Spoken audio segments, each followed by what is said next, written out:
Hello दोस्तों, मैं हूं अनूप और आप सब लोग देख रहे हैं ग्लोबल कॉन्फ्लिक्ट। दोस्तों, हाल ही में आप सब लोगों को एक वीडियो में बताया था कि चाइना की तरफ से अमेरिका को साफ साफ बताया गया है कि अमेरिका भारत को F-35 एयरक्राफ्ट ना दे। और उसके बाद से ही बहुत लोगों के मन में ये सवाल है कि क्या सच में भारत F-35 खरीदने जा रहा है। तो दोस्तों चलिए आज इस वीडियो में हम बात करते हैं कि भारत और F-35 ये दोनों में कितना संपर्क है और अमेरिका की तरफ से क्या भारत को F-35 दिया जा सकता है। साथ ही साथ ये भी जानेंगे कि भारत द्वारा F-35 खरीदने का संभावनाएं भी कितना है। जस्ट कुछ दिन पहले ही चाइना के ग्लोबल टाइम्स में एक चाइनीज ऑथर द्वारा एक रिपोर्ट लिखते हुए बताया गया था कि अमेरिका की तरफ से भारत को F-35 जैसे एडवांस टरेन फाइटर एयरक्राफ्ट ना दिया जाए और अगर अमेरिका ऐसा करेगा तो इसका काउंटर बैलेंस के लिए चाइना की तरफ से अपने H-20 बॉम्बर को दुनिया के सामने लाया जाएगा। पर चाइना का इस डर के पीछे असल हकीकत है क्या? दोस्तों, इस डर के पीछे F-35 मेन वजह नहीं बल्कि वजह है इंडिया और अमेरिका का स्ट्रेटेजिक रिलेशनशिप। जबकि इस स्ट्रेटेजिक रिलेशनशिप के अंदर अगर F-35 को लाया जाता है तो आप सबको पता चलेगा कि बीते कुछ सालों में अमेरिका की तरफ से डायरेक्टली और इनडायरेक्टली कई बार भारत को F-35 का ऑफर किया जा चुका है।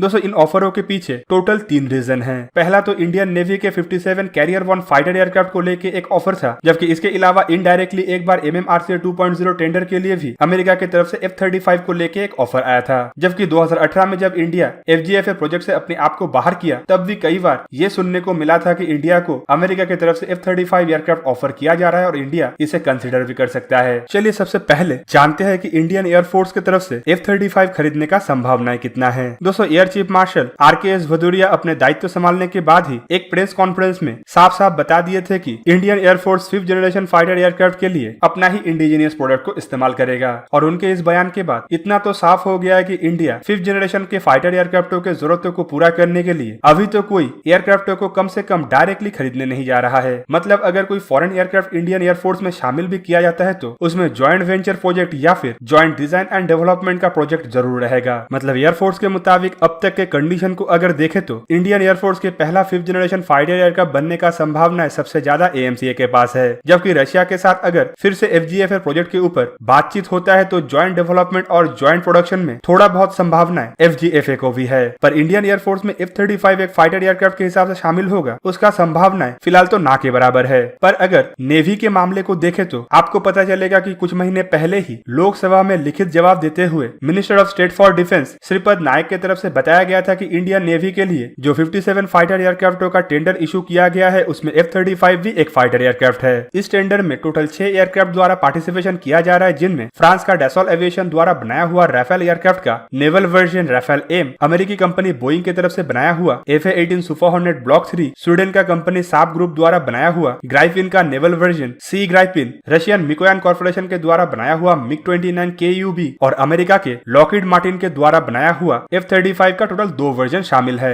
दोस्तों, लॉकहीड मार्टिन की तरफ से इंडियन नेवी के इस टेंडर के लिए F-35B जो कि एक शॉर्ट टेक ऑफ और वर्टिकल लैंडिंग एयरक्राफ्ट है उसे ऑफर करने के साथ साथ F-35C जो अमेरिकी नेवी के एयरक्राफ्ट कैरियरों के लिए डिजाइन किया गया है उसका ऑफर किया गया। तो नेवी में F-35 आने का संभावनाएं तो है, लेकिन डिपेंड करता है कि लॉकहीड मार्टिन की तरफ से इस टेंडर को हासिल करने के लिए भारत को और क्या क्या ऑफर किया जाता है और F-35 को लेके भारत को क्या क्या रियायत दिया जाता है। पर जो भी हो, ये F-35 एयरक्राफ्ट इंडियन नेवी का फ्यूचर एयरक्राफ्ट कैरियर INS विशाल के लिए ही खरीदा जा सकता है। और दोस्तों, अब सवाल उठता है कि इंडियन नेवी अगर इन एयरक्राफ्टों को खरीद सकता है तो इंडियन एयरफोर्स के लिए क्या मुश्किलें आ रहा है। तो दोस्तों, मुश्किलों में टोटल 2 कारण है। पहला है इकोनॉमी और दूसरा है इंडियन एयरफोर्स में इसका इस्तेमाल कितना होगा। नो डाउट F-35 दुनिया के सबसे बेहतरीन एयरक्राफ्ट है, पर यह बेहतरीन होने के साथ साथ काफी ज्यादा महंगा भी है। और इस महामारी के दौरान जिस तरीके से इकोनॉमी के ऊपर असर पड़ रहा है, अगर एयरफोर्स के लिए F-35 का संभावनाएं थोड़ा बहुत भी था तो आने वाले समय में ये संभावनाएं भी घट जाएगा। पर अगर इकोनॉमिक सिचुएशन को अगर ध्यान में ना रखा जाए और F-35 के कुछ मुद्दों के ऊपर बात किया जाए तो आपको पता चलेगा कि एयरफोर्स किस लिए इन एयरक्राफ्टों को अपने बेड़े में शामिल नहीं करना चाहता है। दोस्तों, आपके जानकारी के लिए बता दूं कि इंडियन एयरफोर्स की तरफ से ज्यादातर फाइटर एयरक्राफ्ट के रूप में रशियन या फिर फ्रेंच ओरिजिन फाइटर एयरक्राफ्टों का ही इस्तेमाल किया जाता है। इसीलिए इंडियन एयरफोर्स के ग्राउंड इंफ्रास्ट्रक्चर और एरियल इंफ्रास्ट्रक्चर टोटली इन फाइटर एयरक्राफ्टों को देख के ही डेवलप किया गया है, जैसे कि एरियल रिफ्यूलर हो या फिर कम्युनिकेशन इक्विपमेंट हो। अब के समय में इंडियन एयरफोर्स में जितना भी ऐसे इक्विपमेंट है ये सुइटेबल है फ्रेंच ओरिजिन एयरक्राफ्ट और रशियन ओरिजिन एयरक्राफ्टों के लिए। मतलब अगर इंडियन एयरफोर्स की तरफ से फ्रेंच ओरिजिन या रशियन ओरिजिन एयरक्राफ्टों को खरीदा जाता है तो बाकी इंफ्रास्ट्रक्चरों को अपग्रेड करने के लिए ज्यादा मुशक्कत करना नहीं पड़ेगा या फिर ज्यादा खर्चा भी नहीं करना पड़ेगा। जबकि अमेरिकन ओरिजिन फाइटर एयरक्राफ्टों को खास करके F-35 जैसे एडवांस एयरक्राफ्टों को अगर इंडियन एयरफोर्स में शामिल किया जाता है तो इन एयरक्राफ्टों को परचेस करने के अलावा इंडिया को अपने इंफ्रास्ट्रक्चर में भी काफी भारी भरकम अपग्रेडेशन करना पड़ सकता है, जो हाल ही के सिचुएशन में अफोर्डेबल भी नहीं है। और इंडियन एयरफोर्स को जितना जल्दी अपने बेड़े में फाइटर एयरक्राफ्ट को शामिल करना है, उसे देख के